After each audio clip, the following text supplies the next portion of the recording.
नमस्कार, NMF news पर आप सभी का बहुत स्वागत। मैं हूं आपके साथ अभिषेक पुंडेरी। इजराइल बेहद ही शक्तिशाली देश है, लेकिन वो भारतीय विदेश मंत्री एस जयशंकर से सीखना चाहता है।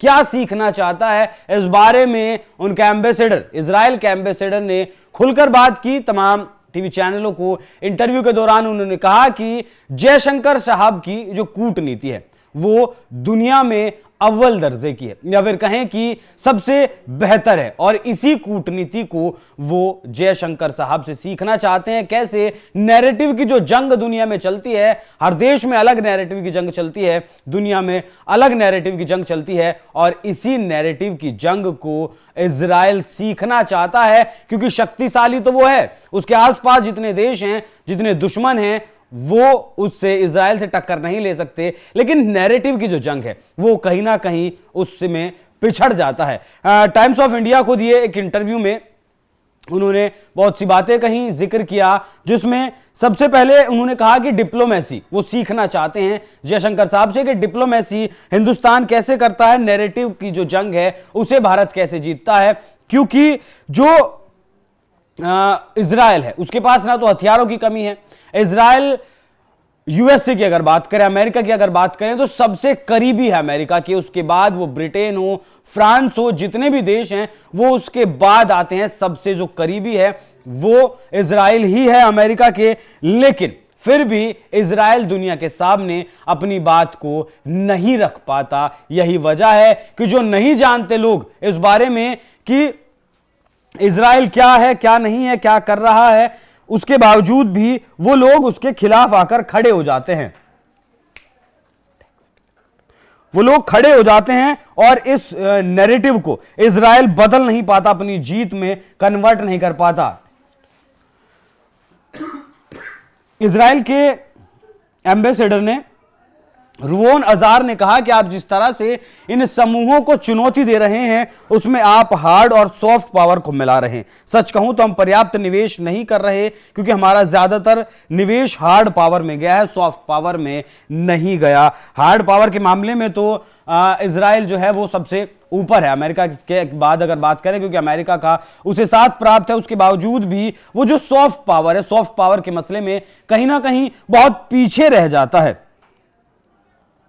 अगर यूरोप की बात करें, किस तरीके से वो सीखना चाहता है, इस बारे में अगर आप गौर करेंगे तो शुरुआत करिए जिस तरीके से रूस और यूक्रेन के बीच युद्ध जारी हुआ, और उस युद्ध के बाद अमेरिका ने, यूरोप ने ये कहा कि आप रूस से तेल नहीं खरीदिए, लेकिन जयशंकर साहब ने कहा कि हम खरीदेंगे। खरीदा भी, और उसे उस तेल को बेचकर डॉलर भी कमाया, यूरोप के देशों को ही बेचकर डॉलर कमाया। और जो बहुत ही जेन्युइन लॉजिकल बात जयशंकर साहब ने उस वक्त कही थी यूरोप को, कि आप इस बात को अब छोड़ दीजिए कि जो आपकी प्रॉब्लम है वही दुनिया की प्रॉब्लम है, और जो दुनिया की प्रॉब्लम है वो आपकी प्रॉब्लम नहीं है। अगर आप अपनी प्रॉब्लम को दुनिया की प्रॉब्लम मानते हैं तो फिर दुनिया की प्रॉब्लम को भी आपको अपनी प्रॉब्लम माननी पड़ेगी। इस बात से यूरोप सहमत दिखाई दिया था, और यूरोप के द्वारा यह कहा गया था कि बिल्कुल सही जयशंकर साहब ने कहा है कि आपकी प्रॉब्लम दुनिया की प्रॉब्लम नहीं हो सकती, और अगर आपको ऐसा करना है तो फिर दुनिया की प्रॉब्लम को भी आपको अपनी प्रॉब्लम मानना पड़ेगा। अब यहां एक बात और गौर करिए, कोई भी अगर बात का जो वजन है वो मैटर करता है। क्योंकि अगर अमेरिका की बात करें तो अमेरिका अगर किसी बात को कह दे तो उसका प्रभाव पड़ता है दुनिया के तमाम देशों में। एग्जाम्पल के तौर पर हिंडनबर्ग को उठा लीजिए।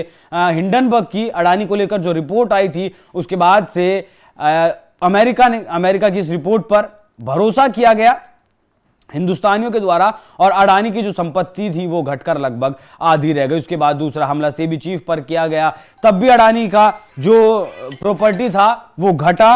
उसके बाद अब तीसरा हमला भी किया गया अमेरिका के द्वारा, अमेरिका की कोर्ट में, अमेरिका की कोर्ट से अरेस्ट वारंट अडानी के खिलाफ निकाला गया, जिसके बाद से तकरीबन 2.25 लाख रुपए की प्रॉपर्टी घट गई अडानी की। तो देखिए अमेरिका की जो बात है उसका प्रभाव दुनिया पर कितना पड़ता है, और यही प्रभाव पड़ता है विदेश मंत्री एस जयशंकर की बात का, जिस तरीके से वो बात करते हैं और दुनिया को तर्क देते हैं कि आपकी जो प्रॉब्लम है वो दुनिया की प्रॉब्लम नहीं हो सकती है।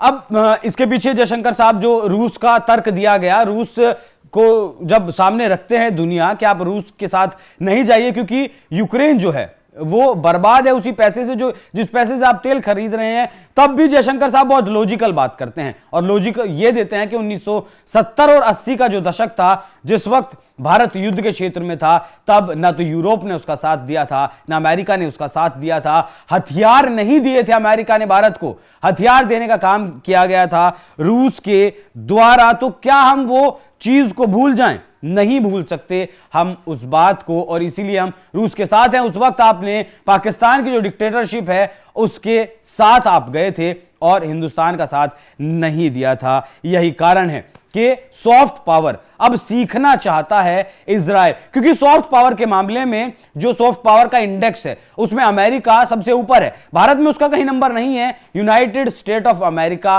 पहले नंबर पर है, उसके बाद जो और देश हैं वो भी आते हैं, भारत का कहीं नंबर नहीं है। लेकिन फिर भी भारत जिस तरीके से आगे बढ़ रहा है और विदेश मंत्री अपनी नीतियों के साथ जिस तरीके से भारत को आगे लेकर जा रहे हैं, उसमें भारत की जो सॉफ्ट पावर है वो दिखती है। लोग भारत की बात को मानते हैं, दुनिया भारत की बात को मानते हैं। यही कारण है कि डोनाल्ड ट्रंप जब चुने जाते हैं, इलेक्टेड प्राइम मिनिस्टर अभी डोनाल्ड ट्रंप अमेरिका के हैं, वो भी भारत को नाराज नहीं करना चाहते। एक तो भारत बहुत बड़ा बाजार है और भारत भी अब दुनिया को बाजार की नजर में देखने लगा है। तो इजराइल की तरफ से जो स्टेटमेंट आया है कि जयशंकर साहब से वो कूटनीति सीखना चाहते हैं, नैरेटिव वॉर कैसे जीता जाए वो सीखना चाहते हैं, डिप्लोमेसी कैसे करते हैं वो सीखना चाहता है। लेकिन इसी देश के नेता हैं जो सवाल उठाते हैं और कहते हैं कि भारत जो मौजूदा भारत है 2014 के बाद भारत की विदेश नीति आखिर क्या ही है, कैसे विदेश नीति पर भारत काम कर रहा है। उसका सबसे बड़ा उदाहरण अगर मैं आपको दूं